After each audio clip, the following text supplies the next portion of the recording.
What should schools and educators teach? What should children learn?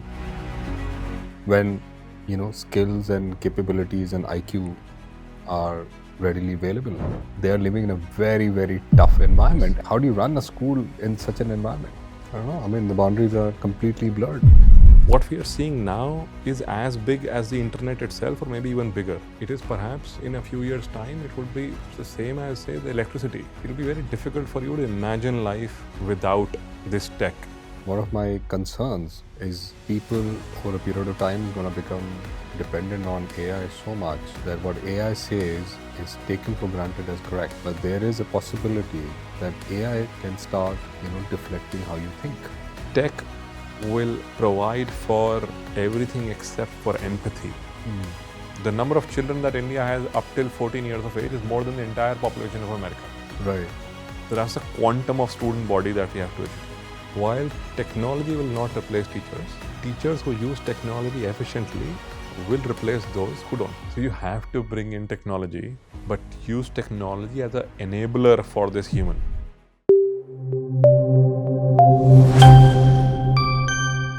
Technology in education and the technology in the whole education ecosystem is concerned. Yeah. So where is the today's AI, taking the education, especially in schools, and you work so closely with students and the global fraternity. So where is it going? One of my very few tweets that aged well. In 2016, I had penned that while technology will not replace teachers, teachers who use technology efficiently will replace those who don't.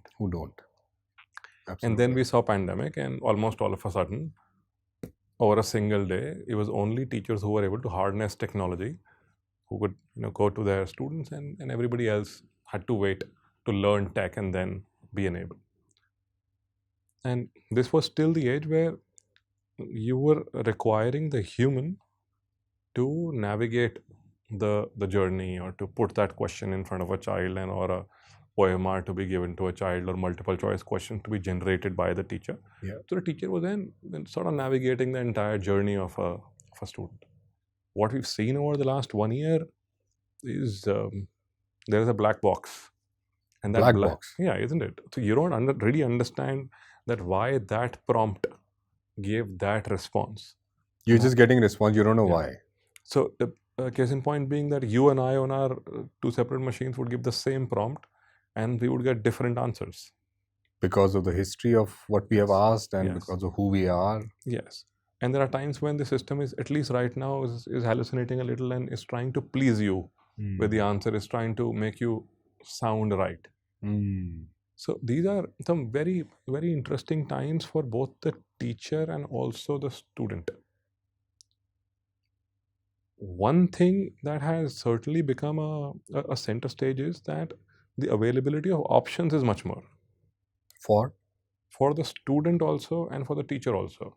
For the teacher to write a good question would take so much time in the previous generation of this tech.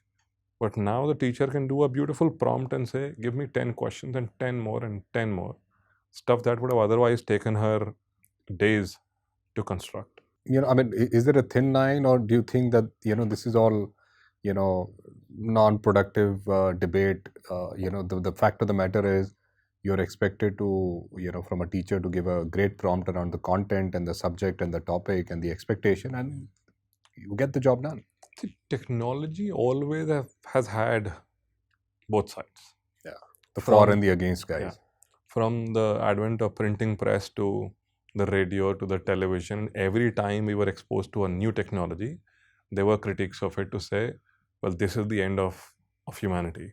I remember hearing similar things about the advent of the internet. So, and we've outlived those evolutions of tech. What we are seeing now is as big as the internet itself, or maybe even bigger. It is perhaps in a few years' time, it would be the same as, say, the electricity. It'll be very difficult for you to imagine life without this tech. There would be some people who would be using it for the better. There would be some people who would be using it for the worse. Pretty much like the nuclear technology, right? It makes you electricity, but also makes you nuclear bombs. So this is now an even more powerful tech that is in front of us. So I go back to the teacher and say the teacher can have these two utilities of it as well. Of is the teacher only looking at ensuring that he or she has the least work, or is using the same tech to say how do I ignite this child's mind with the right kind of curiosity prompts? This is very interesting. I mean, is the teacher using AI to do less work because the teacher is not so proactive, or if I may use the term lazy, or is the teacher so self-righteous that the teacher wants to do more with the available time? Yes, because see, the teacher can scan a handwritten document and have the machine read it and say, now give me an assessment on what has been written, and without even reading it, just give a mark. So that is one reality. And the other reality is this is the previous body of knowledge of this student. How do I now scaffold this child from where he is? Because in my classroom, the starting point of all of these kids is different when I start this chapter. So is there a way for me to create these different scaffolds for these different kids? And as a result, the questions I'm asking them, can they be at varying levels of Bloom's taxonomy to know that child A would be able to start at level 1, but child B is maybe ahead of the classroom. I was in a learning walk in the school last year, and it was a primary grade class, must have been grade 3, grade 4. And the teacher had finished teaching states of matter. Okay, in the class. In the class. And so I walked in. So it's the time when the teachers are changing, right? So I walk into the classroom and I can see on the board the states of matter. So I ask these kids, how many states of matter?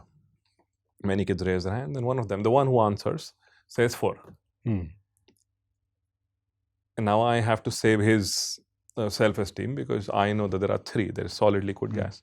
So I go to the kid and says, "Beta, which is the 4th one?" And he says, "Plasma." And then I say, what causes plasma? He says, extreme heat or pressure. And he's speaking about it with such matter of fact that, don't you know this? Right. Now, there is no way that this teacher in the classroom was prepared that there is a child who understands plasma when she's first introducing the topic of states of matter. So the role of the teacher, or the complexity that she's attempting to solve now, is much, much more than the complexity that maybe our teachers were attempting to solve. Absolutely. So if they're using this tech well, then the scaffold that this child who understands plasma in grade 3 is starting from somewhere way higher up, and the child who's just getting introduced to solid, liquid, and gas is at a different place. So it's a powerful tool. We decide what do we do with it. Do you think that this specific child will remain at disadvantage because he or she will always be ahead of the class because of the innate hunger that the child has to learn and apply when asked or when required, given the current ecosystem that we have in teaching? Our affordability of teaching or personalized education is constrained by our affordability. So while there are systems where differentiated learning exists really well, and you could be in primary school but be learning maths of the middle school or the high school, or to be advanced in a particular subject. But when you have to teach 40 children to one teacher, then how much would you allow this child to advance, and how much you would then say, no, actually step back, or tell the parent, don't do extra with this child? Your reality would depend on the affordability that the system provides of you. Again, the tech now will make it cheaper for you to provide a personalized learning environment for this kid and keep the kid interested. There was this kid many years back, he asked me this question, are there crocodiles bigger than our school bus in some river in Africa? I'm like, I have no idea. Nothing that I would have studied would have taught me this answer. So I went on the internet, found out he was right. There were crocodiles bigger than the school bus. Wow. So the next day I go back to him and say, yes, you were right. And he said, now you ask me a question. And for several years, I kept on giving him questions that many times I did not have answers to. I was going on the internet to find clever questions to give these kids, and they became a bunch of kids who were now coming together, and then as they were departing for home, they would go and try and find out answers to these. I was lucky that I found myself in that situation where this kind of a conversation could happen. But not all educators are, and not all kids are as well. So if you've come across some of the most recent work Khanamigo has done, where they're saying as you solve the maths problem, the technology is telling you not just that you went wrong in the answer, but when did you go wrong and what might have been the reason why you got it wrong. What fundamental at the basic level you missed out, which is causing this problem. Which is causing that. So you're then able to take that kid 2 steps back and say, okay, darling, you're having challenges with differentiation, but the actual problem is multiplication. So let's rehash this and then we'll come back to it. So we are starting to see that happen. So, but tech will provide for everything except for empathy. Are you sure? Well, empathy is uniquely human. For now. You can, technology can try to mimic empathy. But cannot actually empathize. But to really be empathetic, you have to feel it. So can the systems not feel it in future? So they can't feel it yet. They can think, but they can't feel it yet. So extension to what I'm saying is that maybe the nurse's job is more secure than a surgeon doctor's. And why do you say that? Because a surgeon doctor's job is based on the body of knowledge that a doctor has and precision. It's transactional to that surgery scene. Or while a nurse's job is about empathy and is about care, which is uniquely human. So what should schools and educators teach? What should children learn when skills and capabilities and IQ are readily available? It's a question that we're grappling with. And if we can't predict how this world is going to look like in 10 years, then what is it that we're preparing our children for? One of these realities is the reality of the social construct in which we exist, at least for right now. That if these kids do well in school, they will get to better universities where they will find better peer group, and they would probably scale socially and economically. Right. That's one reality. But then you got examples of people who've been able to hack the system and in some way circumvent this broad reality. And we are not negating those possibilities. So with both of these possibilities existing, as the educator in the classroom, while my present need is still that the content needs to get through and this child needs to get through exams, but if I am looking into the future, I know I have to teach this child how to manage relationships. I have to teach this child how do you take decisions. As technology will keep giving me more and more accurate options to work with, I would still continue to need my discretion of which of these multiple choices do I move forward on. Unfortunately, with the burden of the textbook or the competitive exam that this kid needs to clear, especially in the senior years, our affordability of being able to do all of this keeps getting reduced. So, and I think this is where the policymakers come in and appreciate this new reality and change what they're assessing. Till the time they're going to keep asking me a question like, when did India gain its independence? I will keep rote memorizing it. But the day the system asks me, what do you mean by independence? And what are the responsibilities that come with it? Chances are that deeper conversations are starting to happen. When we teach war, there was this school I visited. It was the International School of Geneva, where IB as a board was formed. Right. And this guy who's taking me around says, well, the most difficult subject for us to teach is history and current affairs.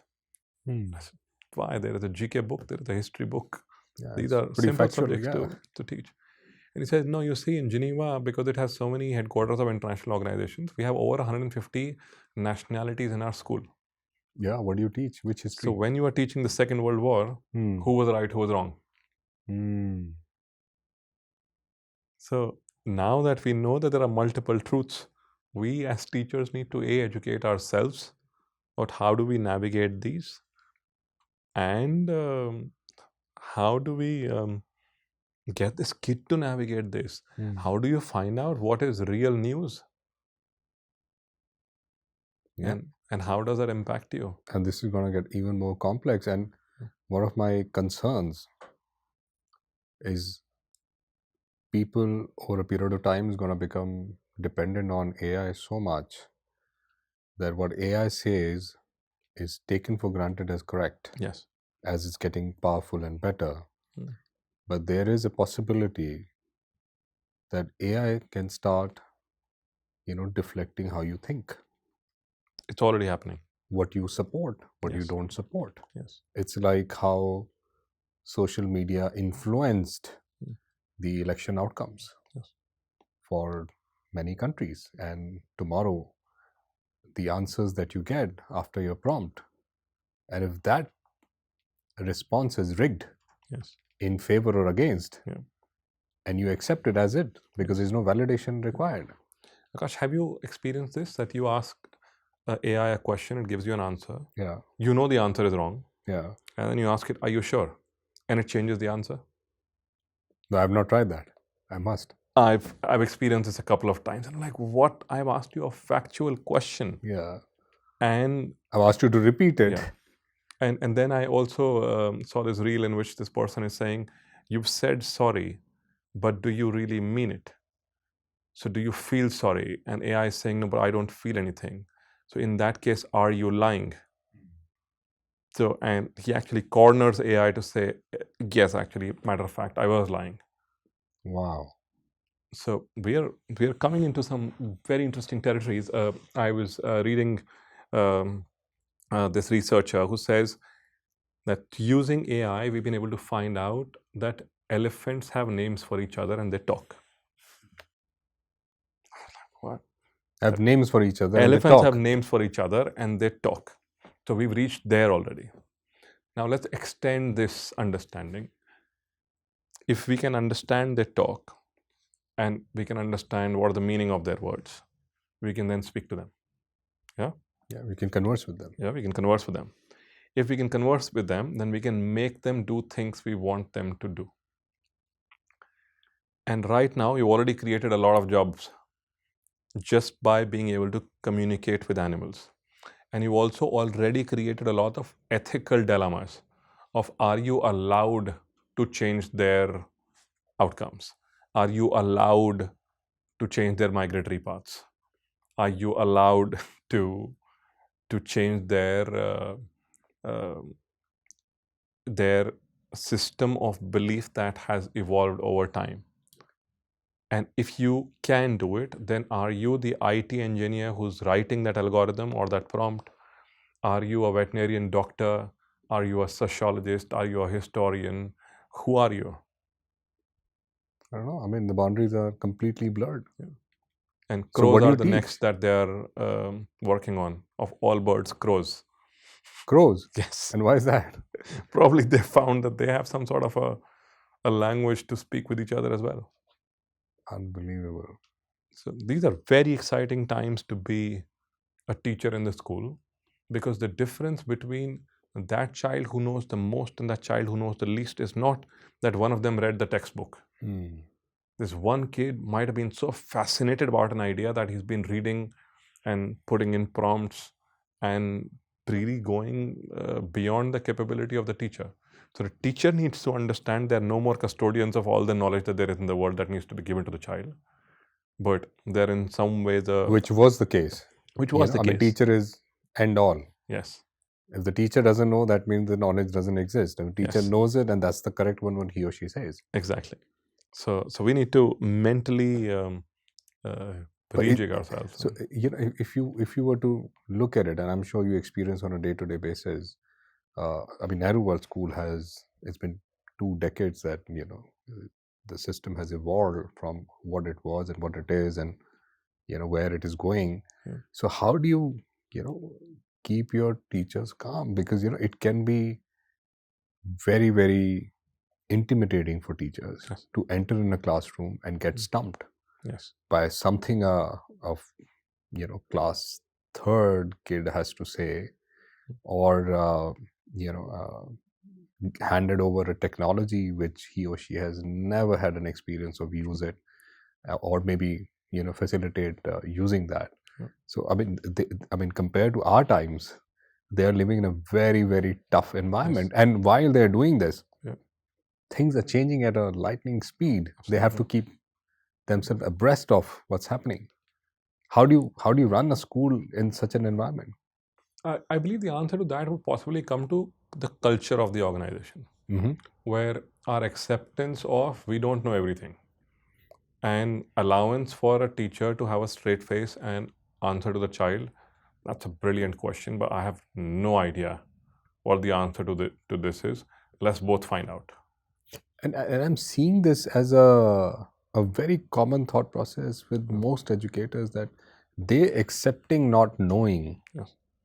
which wasn't the case earlier, which was taken, if I could use the word, insulting, that, how do I not know? Yeah. And today you are confidently saying that I don't know, let's find it out together. Because refuting your truth has become easier. So if I don't acknowledge that I am not 100% sure on this, a good chance is that a child is going to write me an email and say, well, actually this journal here is refuting what you're saying. So your trust with the child, absolutely. So you're much better off to say, well, I don't know this. There is an exercise that we've been doing with our teachers over the last 1 month. And the exercise simply was, so we started with the science and maths teachers. Whichever grade they are teaching in the school, we are testing their understanding of the content of that grade. So every time? No. So we're doing this exercise for the first time, where we did a meeting with our teachers and said, well, you're all very educated. You got their BScs and MScs and PhDs, and we've been very fortunate with the kind of people we have in the school. But our knowledge is not absolute. None of our knowledge is absolute. So we want to put ourselves through a diagnostic to truly understand that what I am teaching, how much of that do I truly understand? And how much am I just transacting because the textbook says so? Because the syllabus is curriculum expects is saying that 2 plus 2 is 4. But what is my actual understanding that 2 plus 2 is 4? So we've just done that diagnostic, and we are currently analyzing that data. Now, what we are going to find is all of us would have different imperfect graphs. So if you and I had written this exam, and I'm sure it'd be daunting for teachers to be writing a grade 3 science fundamentals getting test, assessed on it. But if both of us have done it, you might get 8 on 10 or 9 on 10. I might get my 8 or 10 or 9 on 10. But there is a high likelihood that I understand something really well that you maybe right now don't. Yeah. The next step of this process is going to be allowing for that knowledge to be exchanged within this peer group. And if we need to bring in an expert, then we bring in an expert, but alleviate all of our own understanding of what we are teaching. What we did not expect was when we shared that this is something that we would do, the teachers who were teaching primary, some of them said, would you allow me to do this proficiency test for higher grades as well? Because then they immediately spotted that as an opportunity to establish their credentials for another grade. I did not see this coming. But maybe it is time for more schools to reflect and develop this understanding that we don't know everything. So we need to find out what we don't know and use technology to assist us. So this culture What is the cornerstone of this culture? You've been involved in education. I mean, when you started off, uh, with the school. So, what was the culture then? Has it evolved over a period of time? And what were those trigger points for you as an educator? I think the trigger point is trust. Hmm. When I was growing up, my mother was a teacher, my father was a bank clerk. So we had very little money, and whatever money was there was being put back in the school. And this little, we used to call it locker at home, where whatever money was available was kept. It was never locked. It was never locked. It was never locked. We were two brothers, and if we had to go and get ourselves some stationery, then we would ask our mother. She would say, "Take money from the locker and put the rest of it back," and that's what we would do. At our school, our senior school labs don't have locks. The physics lab, chemistry lab, bio lab, you can lock the entire room. Once you're inside, you can't lock anything. Okay. There are no issue registers. So students would pick apparatus, use it, and put it back. And we will not lose anything. Wonderful. The IT policy of the teachers says if you break the machine that you've been given, we will replace it, full stop. Because we trust you that it has gotten damage out of your control, not on purpose. Even if you've spilled an entire coffee mug on it, it is no questions asked. You will get a replacement machine and you will not pay for it. So organization needs to trust. My logic to it was, nobody wants their working machine to dysfunction for a single day. Absolutely. So I will do everything that I can to keep it safe. But if you don't trust me, then I don't want to use it. So, and trust is something that happens in an organization over time. So you trust, you empower, and then you observe, and then you do course correction. At least that is what has worked for us. Maybe it has worked for us because we are a much smaller ecosystem. So we know each other. How do much bigger organizations develop this trust is something that we need to learn from. I mean, Oberoi's is a good example. It's a great example. And they've empowered their people. They've been written about. So there are always places that you can learn from. But my short answer to this is trust, trust, trust. So for Nehru World School, I mean, decades of excellence. What are those, pivotal milestones that you have achieved that made you feel that I walked into this with a different mindset, and I had a fear that people may not accept it. But when did you start seeing the acceptance? What were those initial changes that you brought in? I was very fortunate to get fantastic education as a student at school, and then I was a student of Hindu College, University of Delhi. I was very fortunate, and that education took me to London, where I studied my Masters of Education at King's. And I was told in the 175 years history of that department, this was the second time an Indian had come through. Oh, wow. And that course allowed us to sit in classrooms and sort of observe what was happening. And once all the kids had left, the principal would come in and say, ask me questions. And that is when I remember for the first time asking myself that why is it that from this small country, they created these inventors, these engineers, these explorers, these diplomats who went all around the world and conquered wherever they reached. So what was it that was working for them?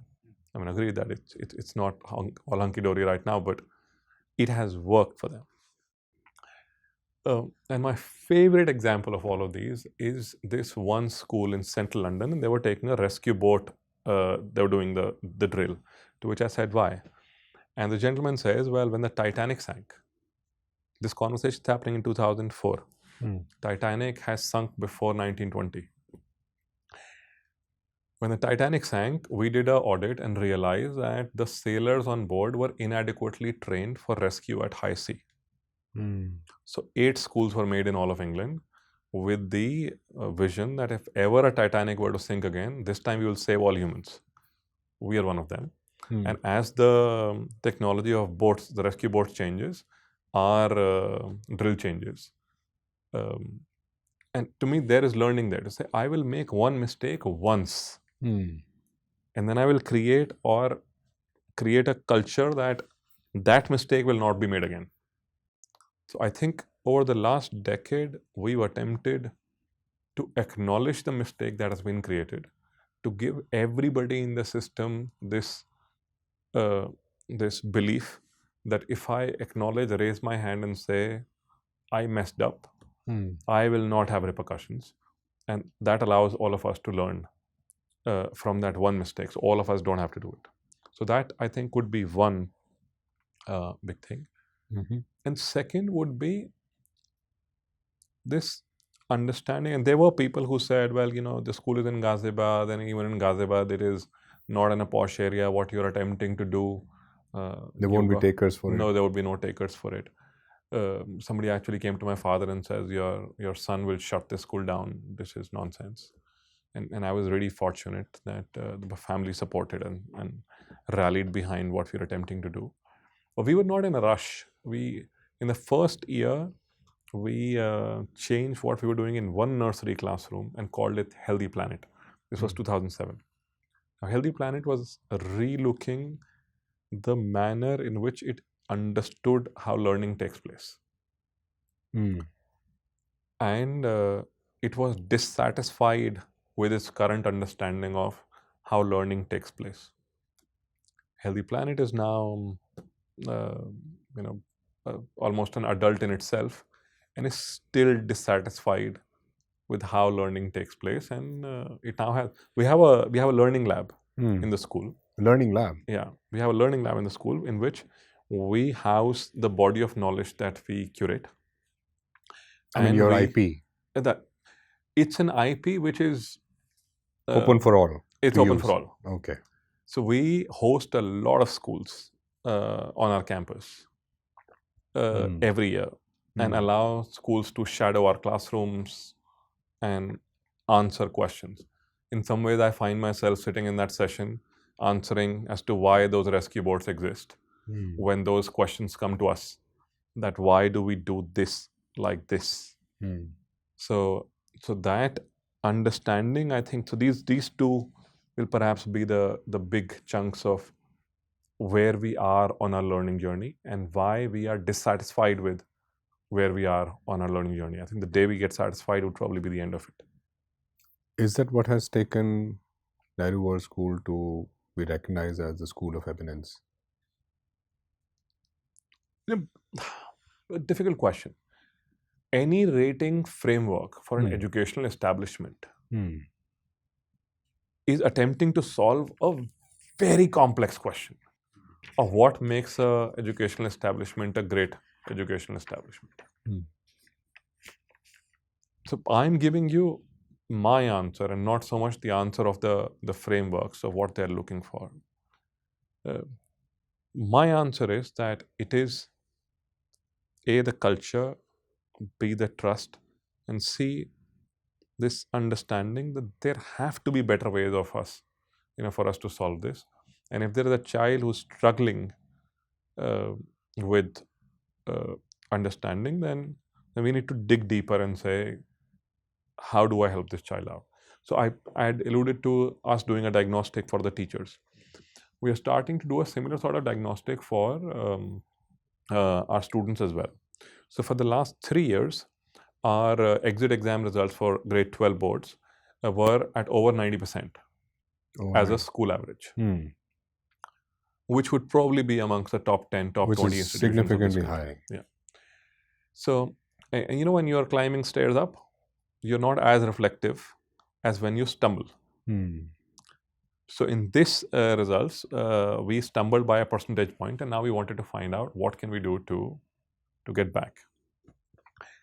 And we realized that how we do maths needs to be relooked at. Okay. And so we started with grade 12, went to grade 11, eventually reached grade 3. So we're contemplating on putting a system in our maths teaching where after a topic has been taught, the students get a 10-question small test, and we're using technology to to take away the burden of that assessment from the teacher, but then give the teacher a scorecard that this is the efficacy of the lesson you've just finished. Oh, wow. And you can then build in a threshold. And can technology do that? Yeah. So you can build in a threshold and say, if less than 85% kids understood what you have just finished teaching, teach again. Teach again. We are not moving forward till the time all of these kids have not figured this out. Because maths, unlike all the other subjects, works on a coupling. So you get two bad maths teachers 2 years in a row, chances are that you're never coming back into understanding. It's a cumulative impact. Yeah. Which is not so much of an impact of a language teacher. Yeah. The third very good language teacher has a better chance of bringing you back. So with this diagnostic tool, where the child is not getting tested, the efficacy of our efficiency is getting tested, will hopefully help us over the next 5-year period bridge the gap that we've found. I mean, we are a large country, and the birth rates are higher. Yeah. And obviously, the government's mandate, the country's mandate is to provide education for all. And to do that, there has to be schools, and schools have to have teachers, and teacher needs to be motivated to deliver that content. So that's the problem that we are, struggling with. Yes. But if you look back, for centuries, this is the same problem. Yeah. The quantum has changed, the complexity has changed, but the classrooms have not changed at all. Yeah. They continue to teach the same way. I mean, there are interventions in technology here and there.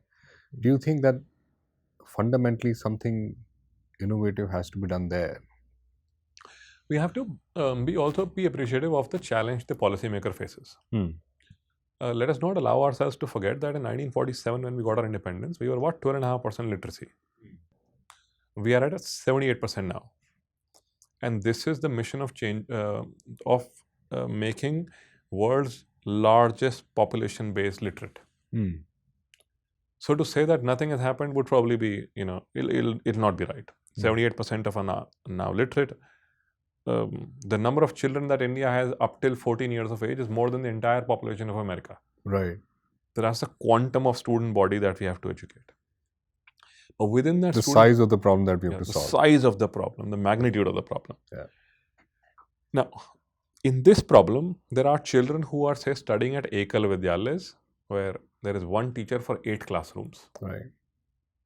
And then there are students who are studying in the metropolitan cities in the best of facilities. Like probably 2 teachers in one classroom. 3 teachers in one classroom. So we run one school like that. So that's the quantum of the problem that exists.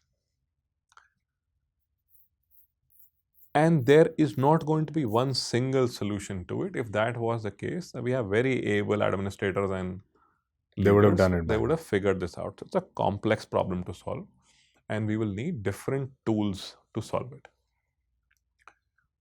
We've talked about this already, that the technology available to us this year is very different to technology available to us last year. This big social media company just announced last week that they can make me this interview can be translated in any language known to that tech, and it would even change our lip sync. So to accommodate to that language.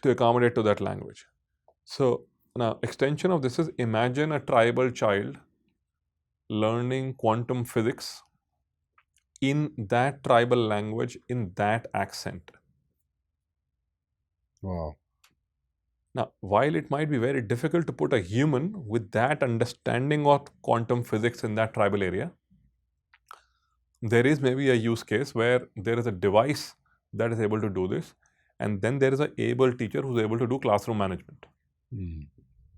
So that one teacher in an Ekal Vidyalaya in back or beyond country, and there are thousands of Ekal Vidyalayas that India has.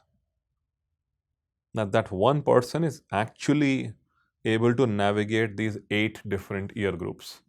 That is becoming more and more of a reality in the times that we are looking at.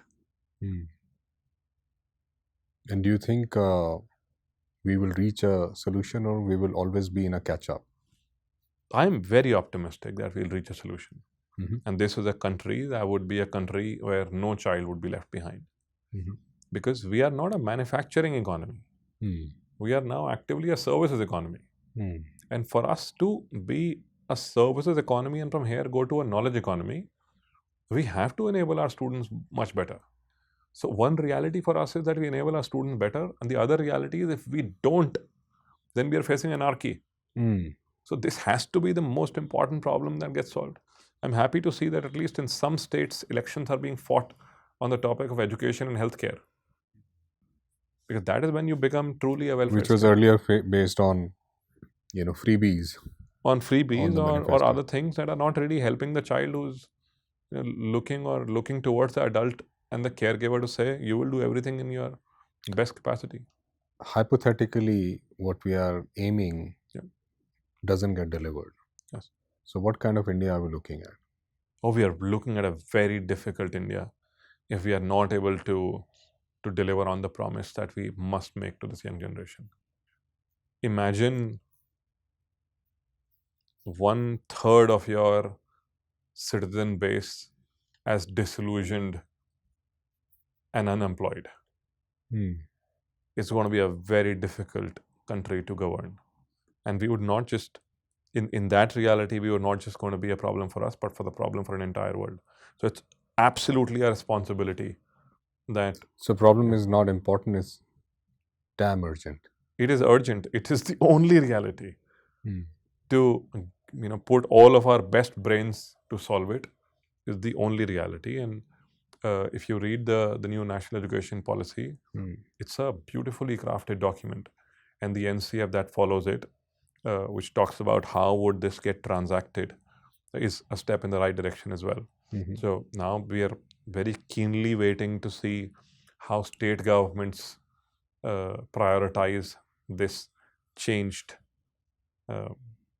reality.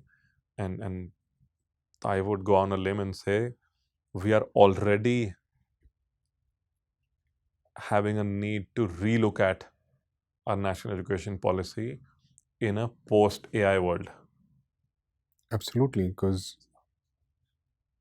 education is doing a certain job, but at the end of the day, the overhang of history, parenting, and the culture that we have come from, it has sadly culminated into achieving and earning degrees and certificates without the real capabilities or skill to solve problems. Yes. So do you think there is a need to relook at school ecosystem to be more skill and vocation oriented than subjects? It would be a big yes. Big yes. It would be a big yes. Application, comprehension, and not just memorizing content is a big yes. But we can't replicate. It's often spoken about, in the West, skills are very important. But in the West, the plumber is getting paid sometimes, much more than somebody working at a bank. So that is a very different reality of the occupations or employments that are available to them. That is not our reality. But having said that, this kid who studies in an expensive school has a greater chance currently of finding themselves in a better position, and that is not because of the expensive school, but that is because of that functioning family that is supporting this kid. And there is enough research that says children coming out of middle class, happy families outdo everybody else. Their aspiration is higher. They have a safety net, and they have a hunger too. They have hunger. They have the right sort of guidance as well. But that is not the reality for most of our country, not just yet. So as a policymaker, as a teacher training provider, as the content provider, the curriculum provider, I need to forecast the problem and then already start to build a solution for it. Some work has been done to solve that. But as you bring in more skills to your assessment, you have to have a skilled teacher on the other side. So I gave the example of, ask me what do I mean by freedom, but to teach a class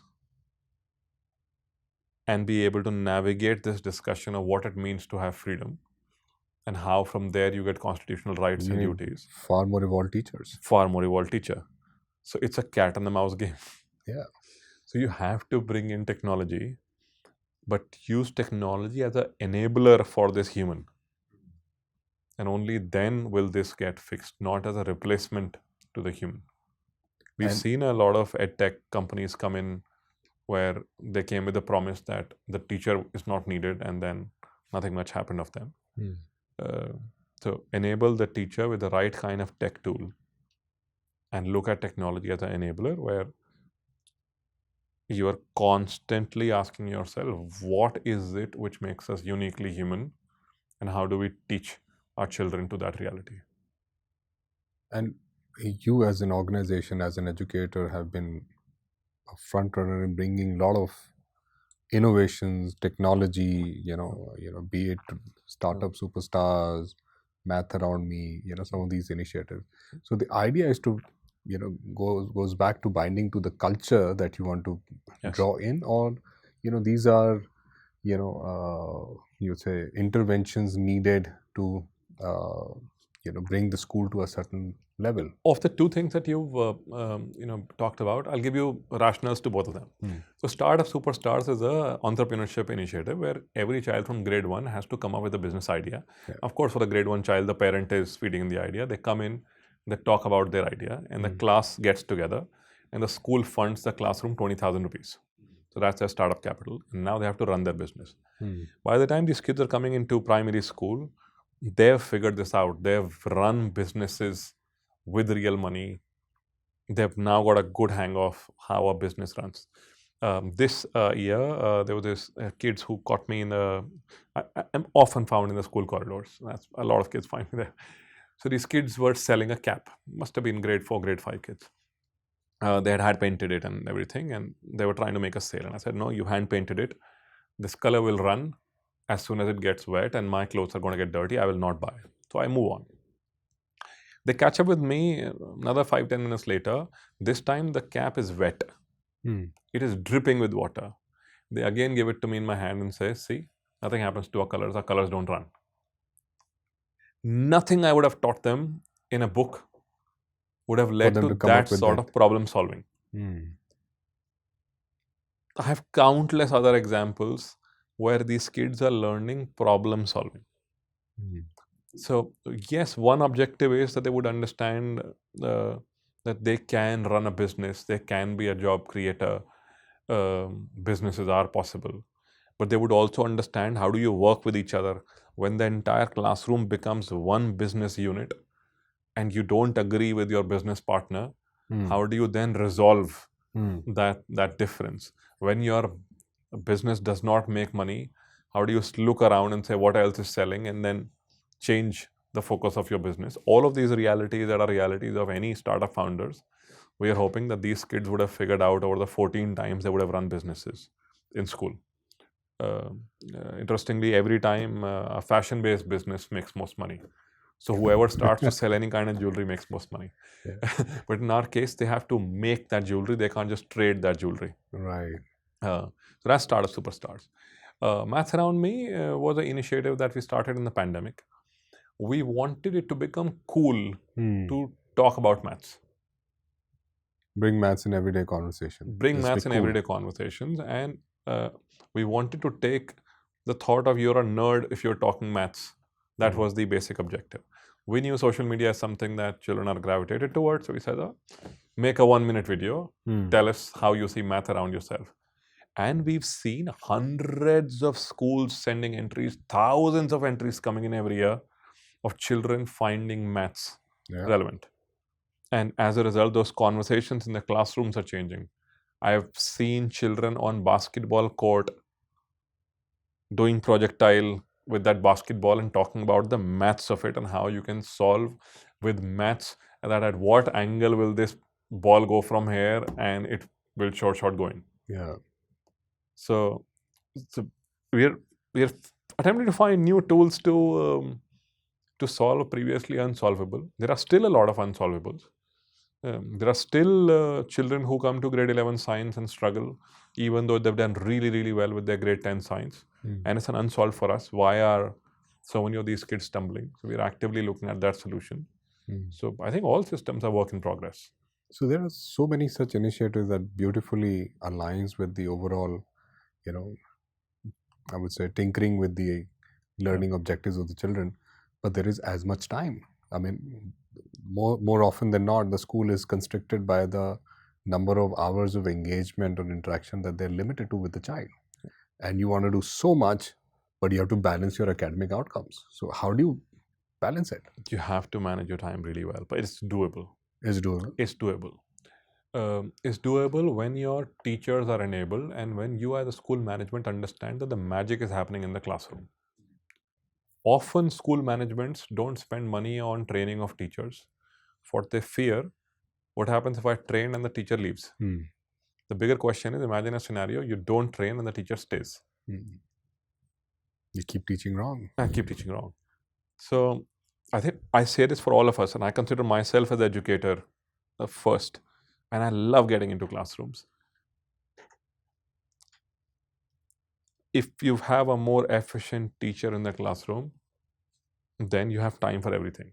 And if you have a demotivated, unskilled teacher in the classroom, then you have time for nothing. And it's hard to get all teachers who are efficient and passionate. So how do you ensure, what training, what interventions? It took us a while to understand this, that no training, no matter how efficient, done once every year, will have any impact. Saraswati ji comes and does the training once, but doesn't come back to check on the homework. Chances are that it'll be difficult. So we created an in-house temple of learning for ourselves. And there are full-time resources who are working at how do I enable this teacher team better. So it's a cost center for us. And it's very much like working in the engine room. Two models of car with same accessories with two very different engines. Because the parent is not really seeing any exemplification of that except for what's happening in the classroom. So the first time our parents were able to see what was the big difference was in the pandemic. This was the first time they could sit with their child and see what the teacher was doing. Yep. And while every... earlier it was happening in the four walls and they had no idea. Yeah. So we actually, when we came back from the pandemic, we had more students in the school than we had when we went into the pandemic. There were parents who were wanting their kids in the middle of the pandemic to come. And we were slightly flexible as well because there was no classroom limitation. So that has to be the central understanding.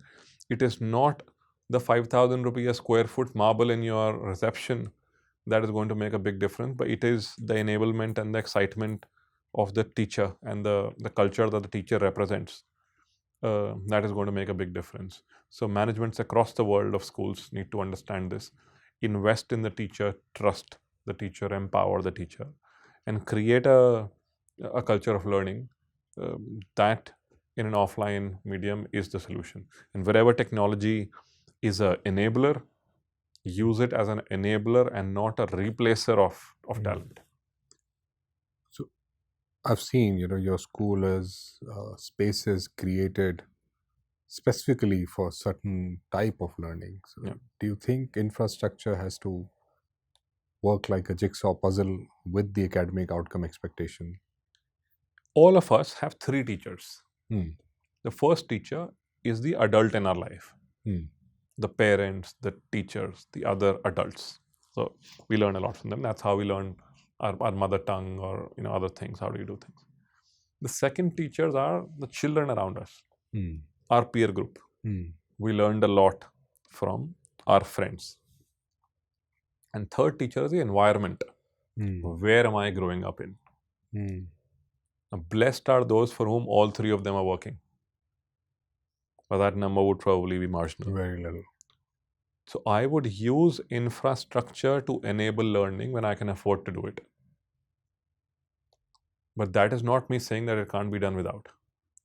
So as a member of the School Standards Committee under the National Education Policy, we were creating a document which would act as a scaffold of what does good and what does exceptional look like.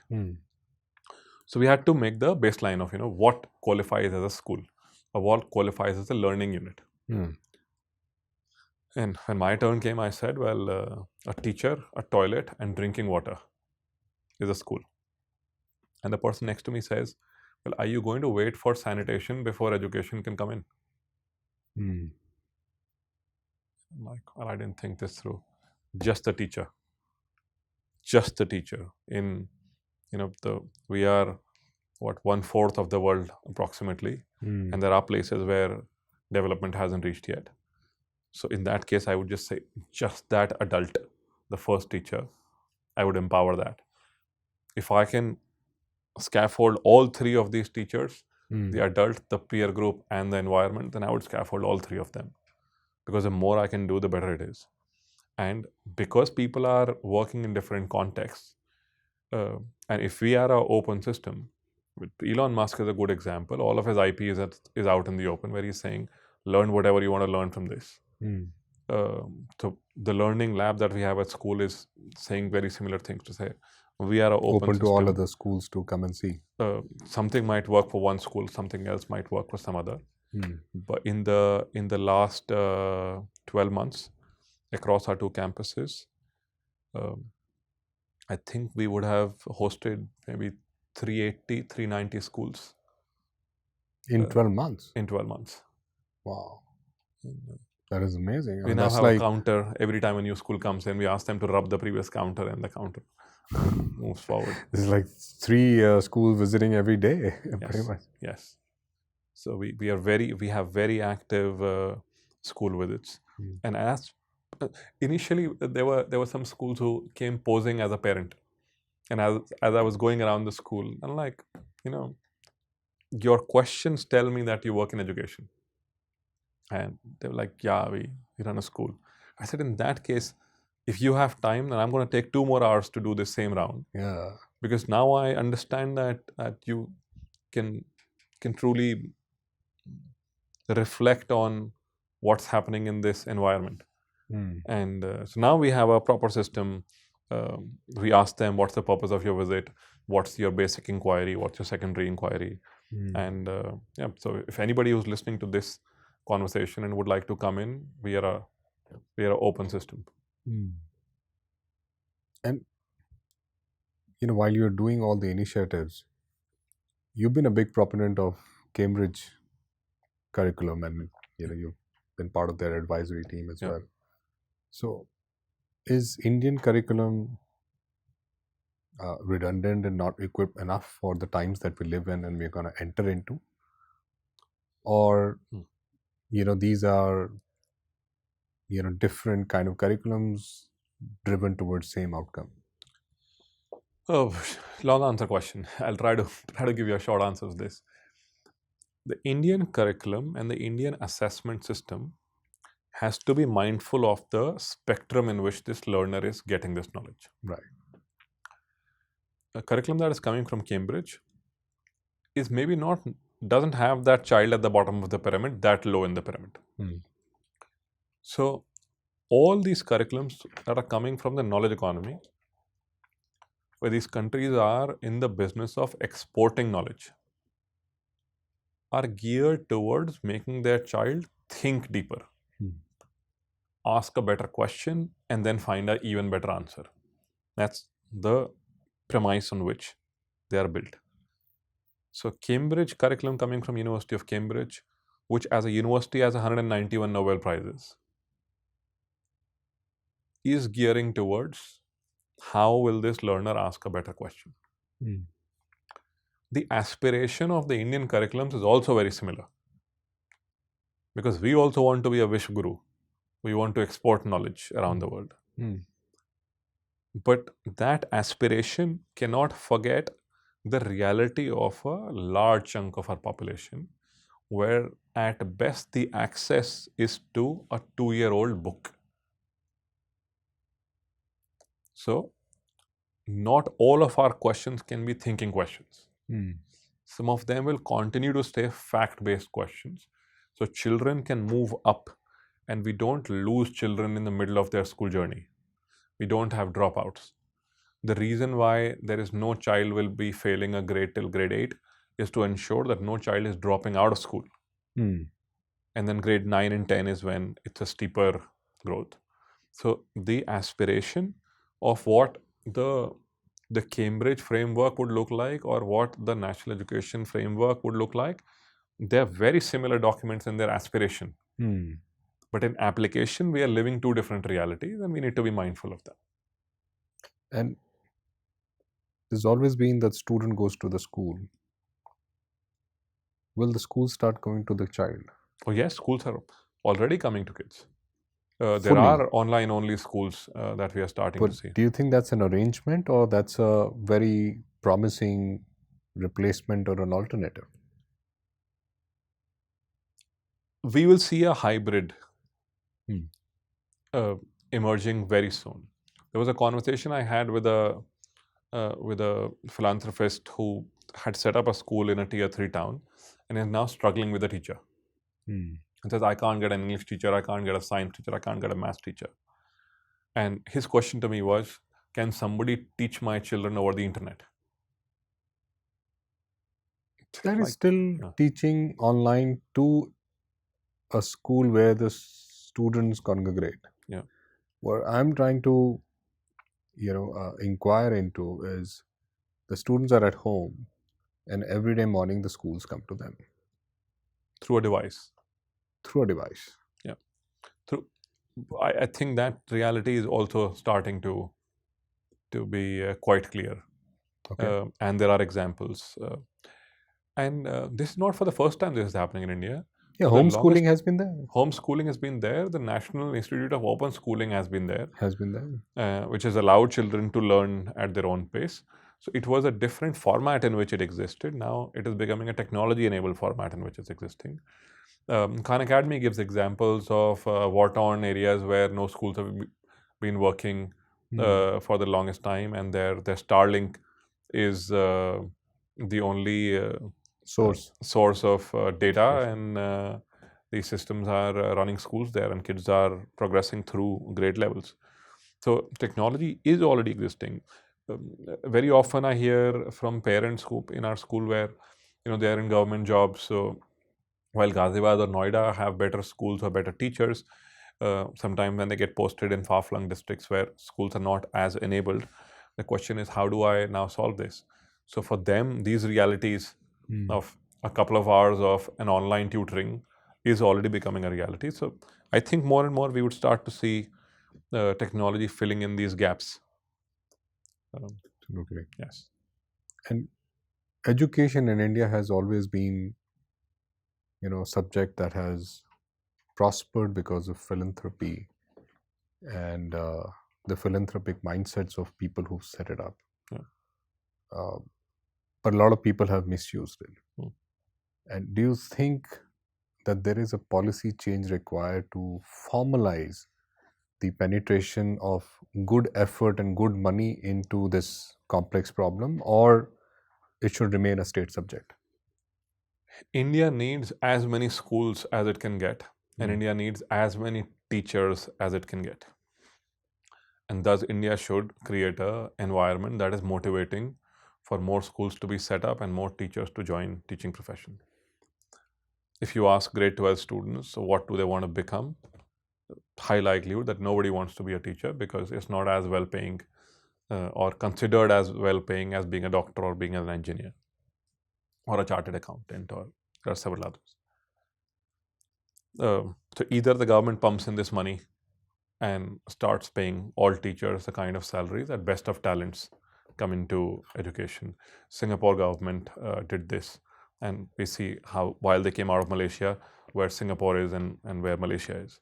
So there is an example of the government putting in that money. Yeah. We don't have that kind of money. We are currently 6% of GDP is promised towards education, but we never actually managed to put And all we'll that. never have that money because of the Yeah. size of We never have that. education seekers. So if that is not affordability, then the private sector has to be enabled. And again, there are systems in the world where they say, come to me clearly if you are for charity or not for charity, and I will create a tax framework around you with that understanding. And this exists globally. Yes, this exists globally. And if we are able to get that in, I think a lot of very patient capital will come in. I was hearing Mr. Amitabh Jingan, who's the global head for education practice at Ernst & Young, a couple of days back. And he was sharing that while India used to be a subset of emerging markets strategy for big companies, we are now seeing that they have India strategy, and it is no more an emerging market strategy. Emerging markets are different, and India's strategy is a specific to India strategy. So the work that we have done has gotten us here, that we are a considerable economy. So if we can now allow for clearer ways for investment in private education, I think we would be doing a service to the nation. And the work that is happening with the Gift City, I think is a light in that direction, where universities have been allowed to bring in their money, set up those campuses, and repatriate the surpluses. So definitely work should be happening in that direction. And you've been talking to a lot of policymakers in the corridors of bureaucracy and the ministry. So there, what is stopping them to get proactive at this? I mean, isn't there a clear demand? What fears do they have? Inertia. Inertia? Yeah, inertia. This is how it's always been. So we don't who's want to going to change bell it? the cat? Yeah. Somebody has to bell the cat. Okay. They don't want to bell the cat. I think that nobody wants to bell the cat, because the advantage of this is clear. You want clear, honest money flowing in to education. You want good people to get inspired to set up schools. And if a talented engineer and MBA from an IIT Delhi and an IIM Ahmedabad has to dedicate his entire life towards pursuit of better education in the country, then you have to give him the promise that he would be at par with, or even better off in comparison to somebody who decides to start becoming a coder and goes to America and starts to code. So where is that promise? I think that promise is currently missing.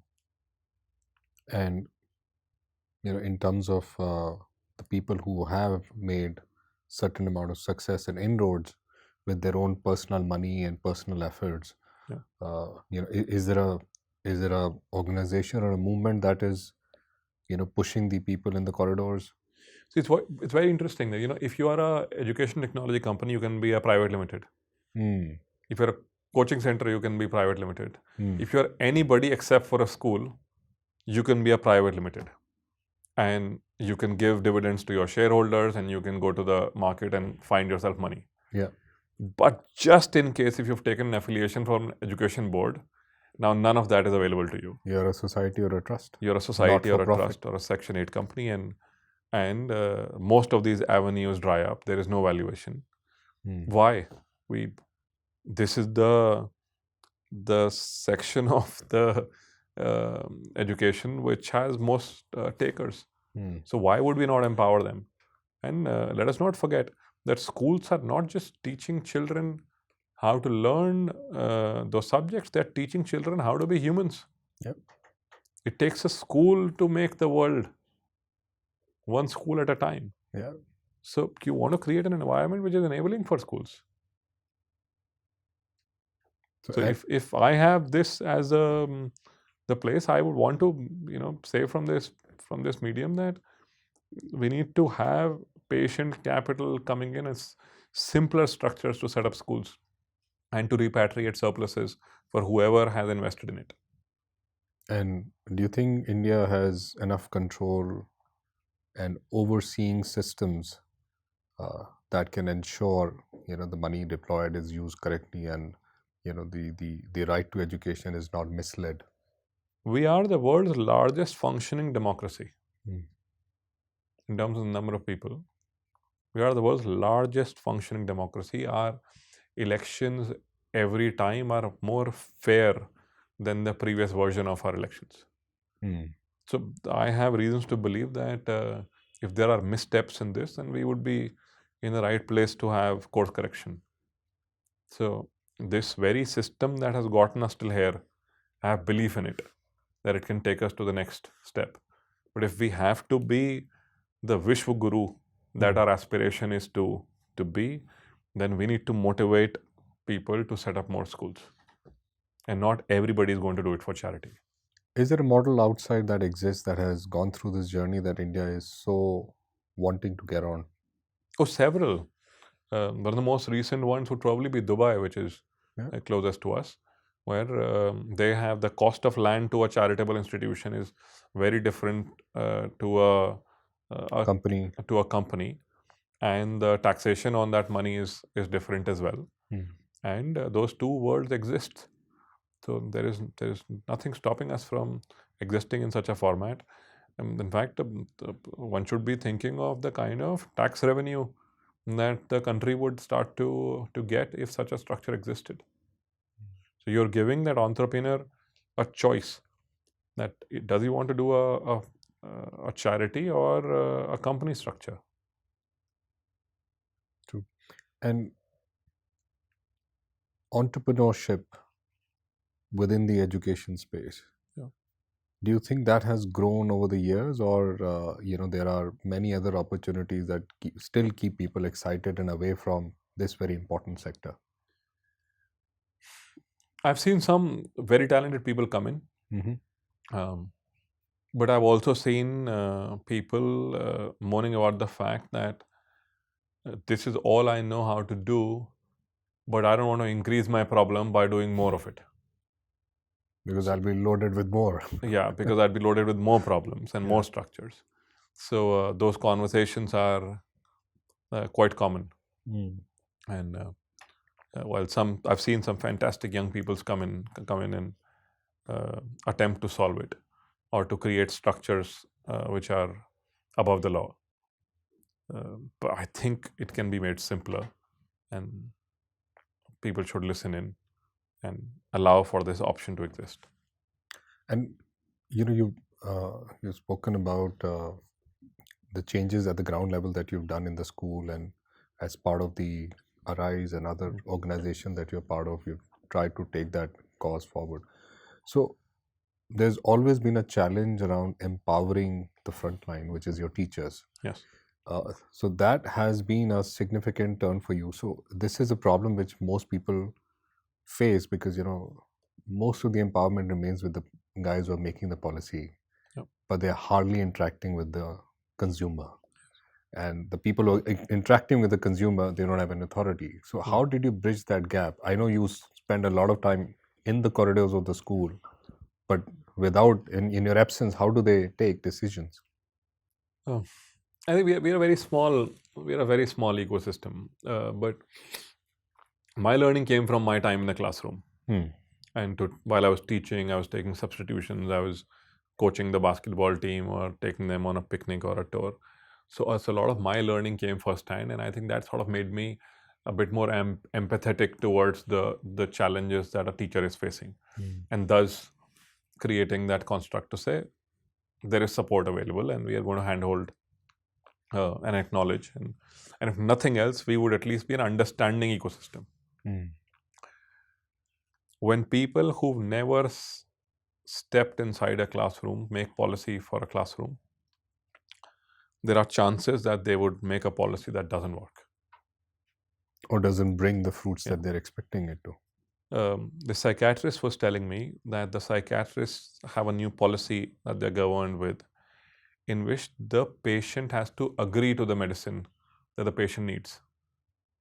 But the patient doesn't know whether. Yes. So he says, well, if I go by that policy, then I can't treat anybody.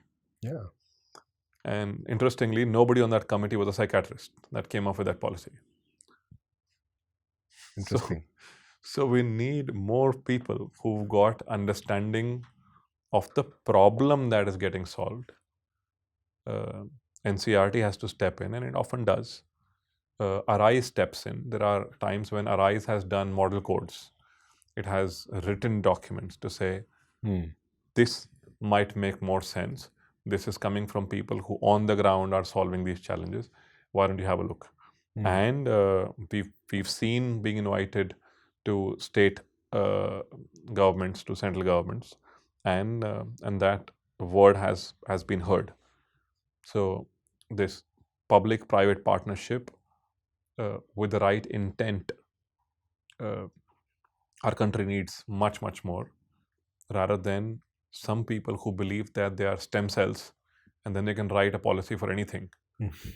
So you need experts to come in and assist them in the process. Right. Imagine you are in 2040. What are the things that you're doing today you'll stop doing or would have stopped doing? And what are the things that you are, incubating today would become mainstream?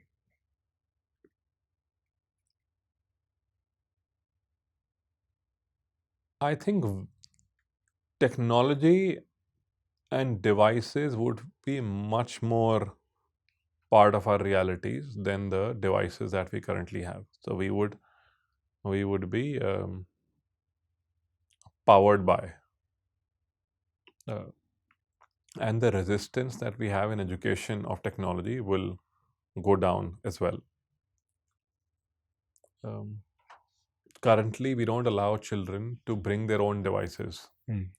So there are hundreds of devices the school has, and they're using those devices for. We have a fear: what happens if? I feel in 2040, or probably much before that, this fear of what happens if we would be able to jump through and use it as a enabler and not a replacer. It's no fun putting an interactive surface in the classroom and then you start writing the same notes that you're writing on the green board. True. So technology integration would certainly be much deeper. Things we would continue to do is to work on the culture, work on making children human, work on making them more discerning, their ability to judge, their ability to navigate their relationships. That work would be even more. I would want to believe that we do a lot of it right now, and that's why we exist in a peaceful manner that we do. But that work will be much more central to our effort, because this is something that earlier the family was expected to do, and now that burden has come on the education system, as more and more children are finding their parents working and out of home for 10 or 12 hours a day. So a lot of that construct comes into the purview of the school. So these two things, making them more human and using technology more efficiently, is the direction that I see us going. Do I see us doing something, stopping to do something that we are doing? No, I don't think we'll be able to stop. But the size of, possibly the size of content on our lunch menu is going to shrink. That content size is a lot right now. That will shrink, but it'll stay, because if you have to create new knowledge, then you need to have base knowledge. Yeah. So that will need to stay. That'll never go away. At least not. Should not. Not till such a time where you are implanting a chip with all of that content knowledge in one go. Absolutely. So I'll take a last question here. Where do you see this whole role of parenting in this entire ecosystem? Do you think it has evolved and where it should lead to? Do you think that the parents are also struggling? Parents are struggling. Parents are really struggling. Parents are also struggling because their parenting decisions are far more complicated than the parenting decisions that their parents had to take, which I think has been the case for every generation. Yeah.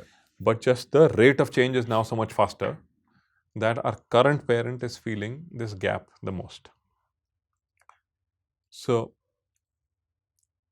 they are needing to navigate their own realities of the world that they are in, and then